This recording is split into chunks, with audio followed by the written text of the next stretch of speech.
ladies and gentlemen, it's Rei-Lin, and I'm back with some more Armored Warfare. Today I'm going to do a mini review on the IS-7, the Tier 3 premium main battle tank that everyone that participated in the first anniversary of Armored Warfare's little get-together that they had. Basically, you just had to play 5 PvP or 5 PvE matches. Everyone that did that got an IS-7 for free, basically. And well, it's great that it's a free tank. I'm glad that it's in the game. I love how this thing looks. I think everyone that's played World of Tanks, especially, will know what the IS-7 is. In World of Tanks, this thing was a monstrous tank, a Tier 10 heavy tank that had a turret that was just pretty much impenetrable, especially from the front when you get this thing hauled down. The pike nose was also very tough. It was just an all-around really good Tier 10 heavy tank. Well, as a Tier 3 main battle tank in Armored Warfare, it doesn't quite hold up to that kind of legendary status, but it is a mixed bag. I mean, of course, it's low tier, so it's a Tier 3, and there are a couple disadvantages with being at Tier 3, one of which, of course, is if you're going to play a lot of PvE, you cannot do any hard missions. You're limited to doing easy or medium difficulty. The problem with that is this tank actually has quite a bit of armor. In fact, it has more armor in more places than most of all of the Tier 3s. It has more armor than all of the Tier 3s.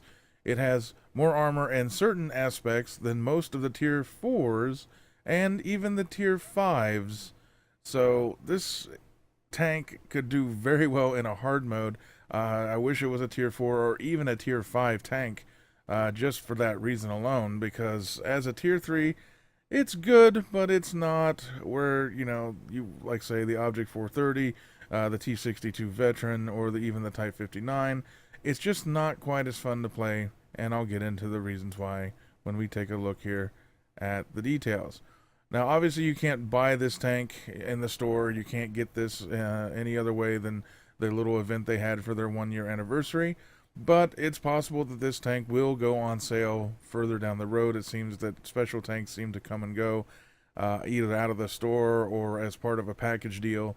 So that's why I'm doing this little mini review. I'm not going to go into quite as crazy a detail as I usually do, just because this should just be like your pocket reference. If they go ahead and put this as part of a package further down the line, you'll at least have an idea of what this thing looks like and what it can do, and my own opinion on it. So let's jump right into it.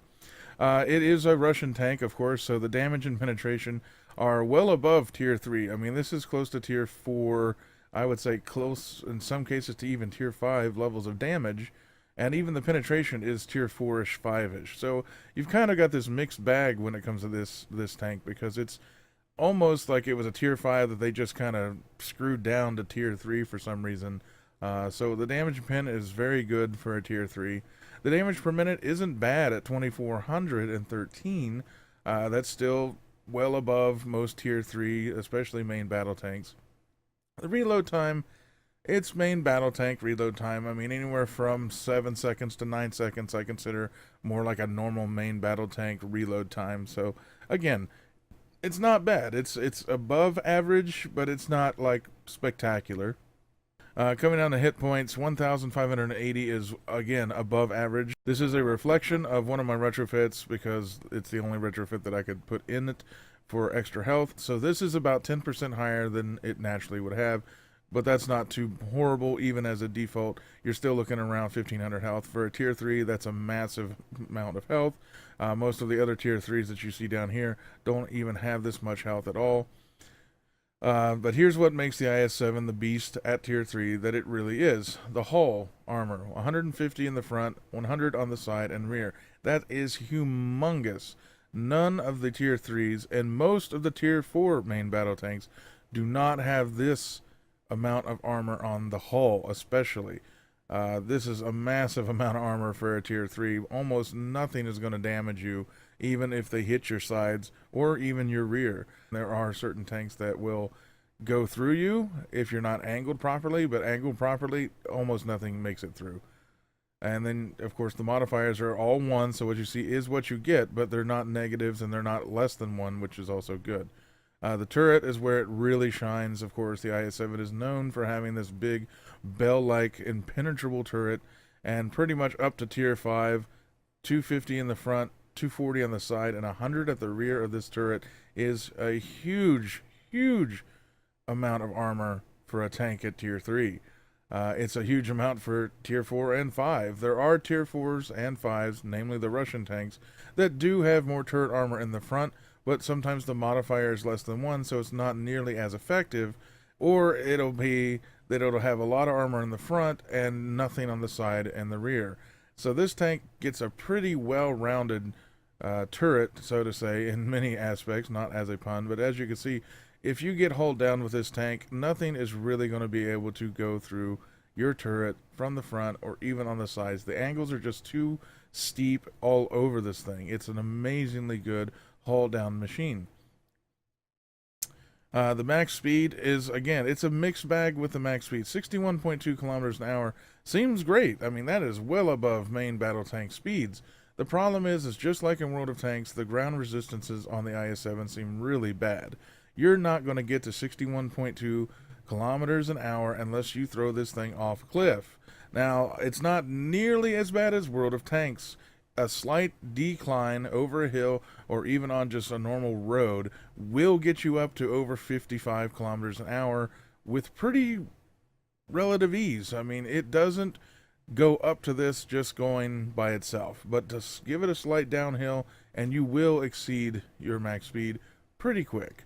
0 to 32 kilometers an hour is an extremely sluggish 7.4 seconds. It is pretty heavy, so I kind of excuse that. I expect main battle tanks not to have the greatest of acceleration anyway. The whole traverse is 28.7 degrees. It's not exactly slow, but you're not going to win any speed records. If somebody is in a light tank or something, they'll easily be able to circle strafe you in this tank. If this was 35 plus degrees, it would be a much better tank as far as the whole traverse, but 28.7, it's just not very good. Camouflage, we don't really care about. You're not going to hide this thing unless you're hiding behind a barn. The view range, 390 meters, isn't terrible, especially tier 3. If it was 400 plus, it would be a lot better, but 390, it's average. The biggest problem with the IS-7, besides the iffy mobility, is the gun handling. It is the worst freaking main battle tank gun in the game that I've ever seen. First off, it only has 3 degrees of gun depression over the front and only 2 over the rear. Now, again, this is Russian we're talking about, but this is more akin to World of Tanks Chinese tanks having even worse gun depression than the Russian tanks. But here, it's a Russian tank that only has 3 degrees. It's super hard to get this thing into the positions that it needs to be to basically make it almost invulnerable to enemy fire, and that's haul down. You're not really going to be able to go haul down almost anywhere with only 3 degrees of gun depression unless you only want to end up shooting the commander hatches or the sight glasses on other enemy battle tanks, because you're not going to be able to get the gun down to go through, let's say, the top of the hull. You're just not going to be able to aim downwards enough to do much damage unless you back away from them far enough on a flat surface and can then get a chance to shoot. You're basically going to only be able to face hug with this thing until you're ready to fire, back away from the enemy tank, and try to shoot them in the lower plate if you have the gun depression to do so, if you're on a flat surface. This is one of the worst problems with the tank. It's just not being able to get that big cannon down to be able to actually do the damage with your awesome penetration that it could possibly do. And not only that, to add, insult to injury, the accuracy is 0.22. There are artillery in this game that have better accuracy than this gun. 0.22, the accuracy spread is almost as if it's the starting accuracy of any other main battle tank is your peak accuracy in this tank. So 0.22, obviously, it's so terrible that it makes me cry a little inside. The aim time by default is over 5.5 seconds. This is just under 4 seconds, only because I've put as much as I can into my crew and my retrofits to get that aim time down.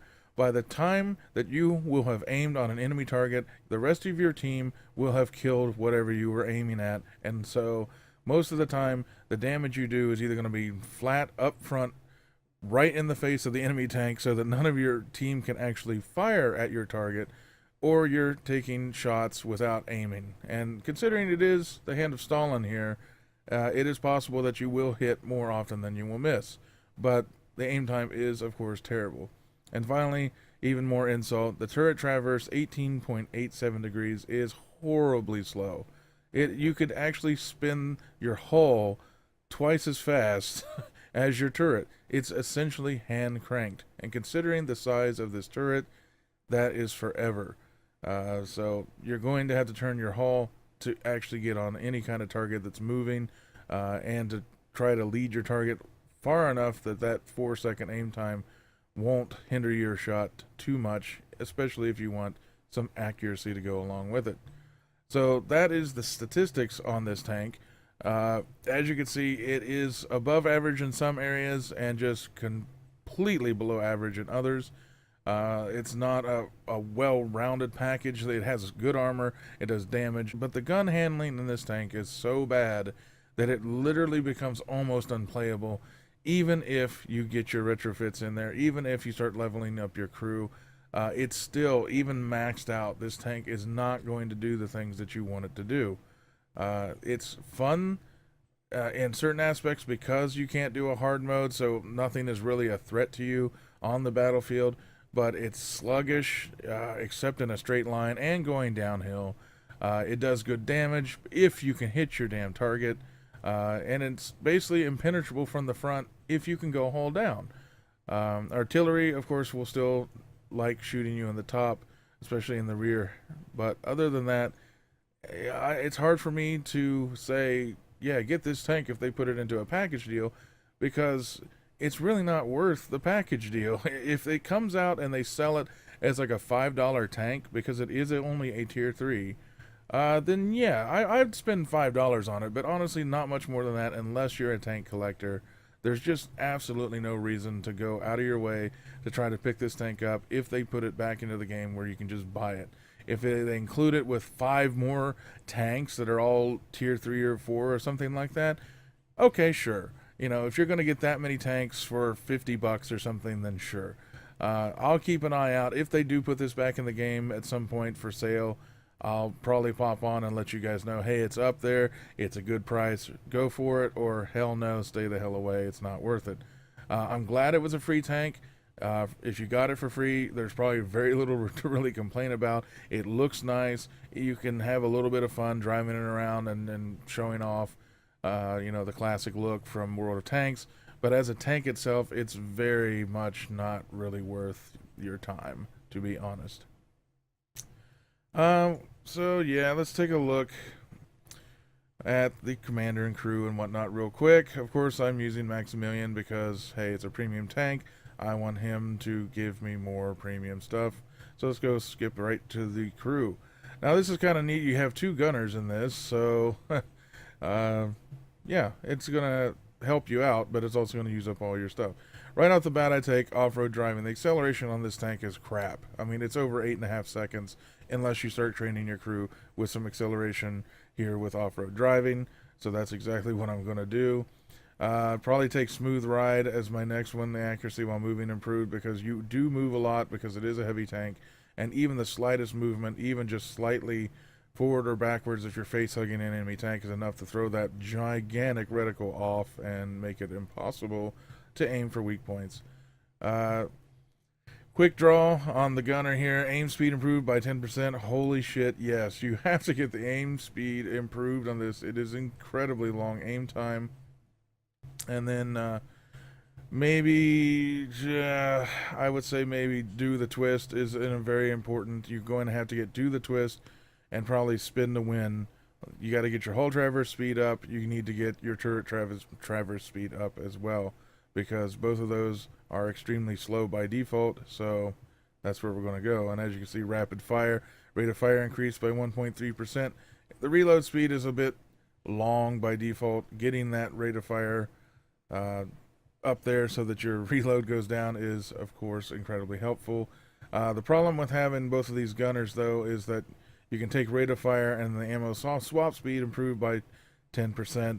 But you can't retake another rapid fire here, so you're gonna just end up taking like things like explosive shells and secured ammo, just because you're not gonna have any other freaking skills to take. You've got two gunners, so that's what I'm taking at the start. Of course, I'm gonna have smooth ride and spin the win and do the twist on the rest of my crew. Ammunition, your best available. You do have AP and you have HE.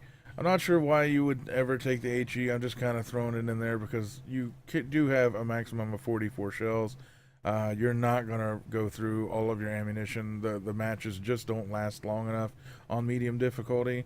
So I threw a couple of HE in here just because, hey, it will do for up to 416 damage on a penetrating hit. So if I see some artillery, and most low tier tanks that aren't main battle tanks really don't have any armor anyway, so you can do a little bit more damage if that's what you want to do.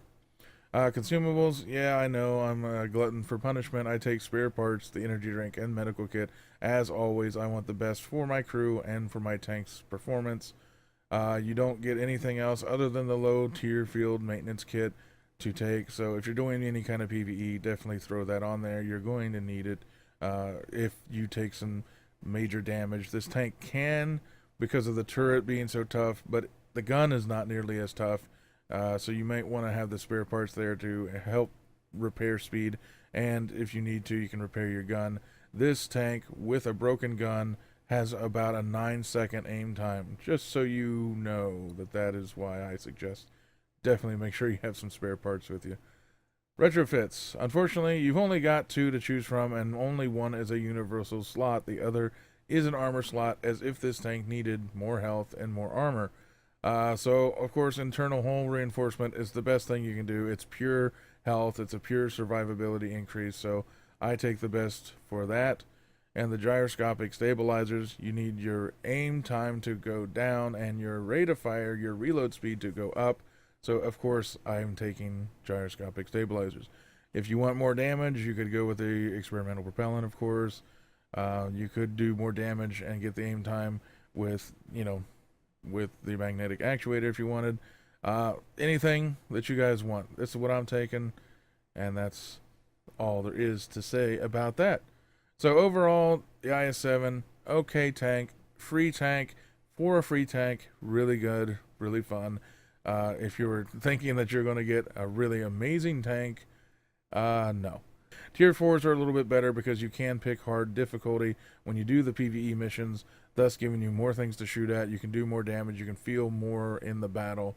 With the Tier 3s, there's been no situation I've gotten into so far where I was actually feeling like I'm really playing a main battle tank as a main battle tank, especially in PvE. There's just too much damage going out for the bots to really stand a chance. So I don't really get the feeling that I'm doing much for having all this armor. So it's probably more of a PvP tank if you like low-level PvP. Anyway, that's pretty much the stats for this thing. I do have a replay. Of course, it's a bit boring because, well, it's tier 3, it's low tier, so I'll see you on the battlefield. And here we are on the Starry Night map. This is one of those night maps that they added just a few patches ago. And it's kind of close quarters, which I was hoping this would make a nice little showcase for how good the armor is on the IS-7, because a lot of close range face hugging needs to happen with this thing. So, well, we're in a town and there's a lot of flat surfaces, so my gun depression will not be as bad as if I was anywhere else in a hilly area or something like that. But again, the main downside for being tier 3 is, of course, that this is only medium difficulty. I can't go to hard mode, where the battles will be at least a little more intense and the bots will be a little bit smarter. And if you look up at the top left, you'll see that I'm basically in this match with what is essentially, a couple of tank destroyers, a light tank, an artillery, and these bots are just all armorless or very low armored vehicles. Very few are actually main battle tanks with any kind of armor that would be able to, bounce or trick my teammates into shooting at odd places. But here's at least one main battle tank, but you see he's just rolling in there and totally ignoring me while my friends on my team just beat the crap out of him. And that, again, is the main issue I have with the IS-7 at this low difficulty. Nothing has the health or the armor to really stand up to much punishment from anyone, including myself. But the problem is most of the tier 4s and 3s, especially the little tank destroyers and the little light tanks, they do pack quite a punch for the tier that they're in. And most of these tanks only have a few hundred health, so ultimately you'll see many times where I'm aiming at a target and my team completely destroys them before I can even hit them, just because of my aim time. And you saw right there my aim, I let it aim, and Stalin said nope, so somehow I bounced off the rear end of a Sheridan. But I go ahead and push up. I know none of these tanks are really going to be a threat to me. Even if they hit me in the hull, they're just not going to be able to do anything. Now, if they started shooting high explosive at my sides or something like that, they can do a little bit of damage. But as you can see, even though I'm trying to aim and trying to aim and trying to aim, bam, my team completely finishes him off. Got that swing fire in there. He does a lot of damage per shot. And it's, it's really hard to make the damage in this tank just because of the aim time and just how slow it turns and everything else. You see, I couldn't even get on target before my team destroyed that BMD. But I do get some damage. I'm not going to say I'm, not helping out the team, but there are guys here on the team that can do a lot more, much faster than me. And you can get a sense of just how slowly that turret turns with such a low degrees per second. But you can also see that the speed isn't horrible. The whole traverse is kind of slow, but in a straight line with a slight uphill, you see I'm still getting almost to 40 just in a straight line, not really turning the tank or doing anything like that. But at this point in the match, we've basically destroyed everything there is to destroy. And that's another problem with medium difficulty. There's just not enough tanks. There's not enough spawns. This is just incredibly dumb how easy this is. I mean, and at this point, I think they should put it back to the way it originally was, where you could go into a hard mode on almost any tier, except for, I think, tier 1 or 2. But 3 and up, you could go to a hard mode in PvE. I think people have kind of gotten used to the gameplay at this point, and they're much better tankers now than they were, let's say, a year ago. So at this point, I think a hard mode would be just fine, even at tier 3 or even at tier 2. It would be a challenge, but that's the point. People kind of want a challenge when it's like this and we're just chatting around and there's just nothing happening for a couple of minutes. It gets boring. And, I hate even to show you this replay and have it be this boring with me yakety-smacking over top of it. But, even as you see, I'm just not turning my turret, but there it is. The turret speed finally caught up. And I don't really want to turn the hull, because if I turn the hull, you can just see how much the bloom flares up on the reticle there just from turning my hull just the slightest bit. And that's, again, here we are.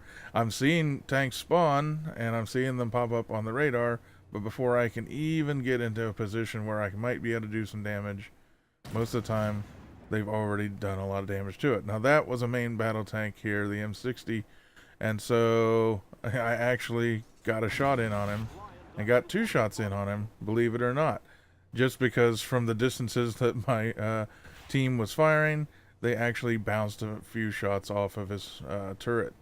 So I just took a hit there, but that's high explosive that I took a hit from, and it was in the rear of my tank. So in the complete ass of my tank, I took just a little bit of a health drop. I took like 30 damage. Now watch how these 2 enemy tanks completely get obliterated before the artillery can even get a shot off. That guy exploded. And then I saw the shots coming in, knew they were behind me, figured, okay, I might as well just rush in, because if I sit back here and trying to snipe, it's just not going to work. I'm not going to hit anything, and, my team's just going to obliterate everything. To go point blank, ram that guy to death, and now we got a leopard here. Now you watch the reticle here. I'm trying to let it aim. I didn't let it fully aim, and it went wild and went right up into his turret, just enough to where he bounced my shot. Now the bot did do a smart thing there and just backed around the rock to where the rest of my team couldn't hit him, but he let me kill him. So I thank him for his sacrifice to my damage meter. And saw this guy coming. I knew I was only going to get 1 shot, and then he just explodes. I felt really bad for the artillery in this because even you can just see the shot coming in. Now here's a sniper shot, bam, and that literally ends the match. It's just not a very fun match at medium difficulty, but we'll pop back in the garage here and see how I did anyway. So 3,500 damage, I got teamwork, I got a supply crate. So I came in second on damage. Of course, I'm not going to beat a tank destroyer in damage for sure, but I didn't really get a chance to show off any kind of armor. Potential damage mitigated was only 122. I took HE damage, but as you can see, this is a low tier, 83,000 credits, 2,400 experience. It's not bad, but you don't play the low tiers like this to make any kind of money. This would be something if you really sucked at the game or really didn't have an idea of how to play the game yet, but you had the first 3 tiers of tanks. This would be like the ultimate in training wheels. This is kind of like a tier 3 Challenger 1 Wolf tank. It's just got all this armor and decent mobility and kind of a crappy gun, although I'd say the Challenger gun completely blows the IS-7's gun out of the water, even if the IS-7 does more damage. But it's more or less a training wheels tank. This gets you into the game. You can do medium difficulty and feel like you're completely invulnerable to damage from anything. I mean, nothing is, you saw I took a couple of shots in the rear end of my tank, and it was only because it was HE that I even took damage from that. Nothing's going to penetrate you. Nothing's going to be a threat. And you're just going to be able to roll around the battlefield. Now, if you had some friends and you all had IS-7s and you went into a match together, I mean, it's still going to be kind of boring because, again, it's not hard enough difficulty to really tax out, any kind of challenge. So I really wish this was bumped up to tier 4 to where you could get into hard modes. I think that's more or less where it needs to be. The armor seems to be closer to tier 4 than tier 3. The gun does the damage of more or less a tier 4 or 5. So, I mean, I think it would do really well in a hard mode, and I think that would help with the overall enjoyment of the tank. I mean, again, it is a free tank. It's hard to complain, but I know at some point down the road, they're probably going to throw this on the store or throw it into a package deal so you can get it. Just keep in mind that you are limited to the matchmaking on where you can go. This may be more of a PvP tank where you and your friends jump into some PvP games and more or less dominate an enemy team that doesn't have IS-7s. So it is a really good premium tank if you're looking for a shit ton of armor and to basically put the training wheels on and veg out and not have like literally any challenge at all. But if you're serious about playing the game, you're probably well past tier 3. You probably don't even go under tier 5 or 6 anymore when you're playing your games. And, yeah, that's pretty much all I got to say about the IS-7. Good tank. If you're a collector, pick it up. If it comes as part of a package deal later on down the road, I will let everyone know, hey, this is a good deal. They threw that in there too. Pick it up, or nay, just skip it. Anyway, that's going to do it for this video. I hope you enjoyed it. I hope I was able to help you out in some way with the info. If you haven't had a chance to subscribe to my channel, you can click down at the bottom of your screen right now, and that'll get you the latest updates when I go live with a new video. If you did like the video, please press the like button down below. It does help out my channel, believe it or not. And outside of that, everyone, take care, and I'll talk to you all next time.